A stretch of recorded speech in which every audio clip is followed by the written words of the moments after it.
कर्नाटक चडचण येथील स्टेट बँकेवर मोठा दरोडा, बंदुकीचा धाक दाखवून कर्मचाऱ्यांचे हातपाय बांधले, कोट्यवधींचे सोने, कोटीचे कॅश लंपास. विजयपुरा भीमातीर येथील स्टेट बँक ऑफ इंडियाची शाखा आता राज्यभरात धक्कादायक बँक दरोड्याच्या प्रकरणाच्या यादीत सामील झाली आहे. मंगळवारी संध्याकाळी 6:30 वाजण्याच्या सुमारास चडचण शहरातील स्टेट बँक ऑफ इंडियाच्या शाखेत मोठ्या प्रमाणात दरोडा पडला आहे. कर्मचारी गेटला कुलूप न लावता काम करत असताना 3 मुखवटा घातलेले लोक शाखेत घुसले. त्यांनी कर्मचाऱ्यांना पिस्तूल आणि चाकूने धमकावले.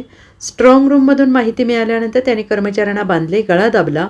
त्यांनी अवघ्या 20 मिनिटात बँक लुटली आणि पळून गेले. नंतर एका ग्राहकाने बँकेत जाऊन पाहिले. कर्मचाऱ्यांचे हात बांधलेले होते, तोंड बांधलेले होते. नंतर पोलिसांना कळवण्यात आले.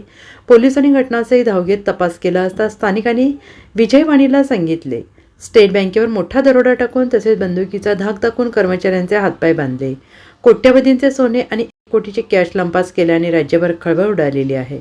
सध्या तपास सुरू आहे आणि किती रोख रक्कम लंपास झालेली आहे याची पोलीस माहिती घेत आहेत.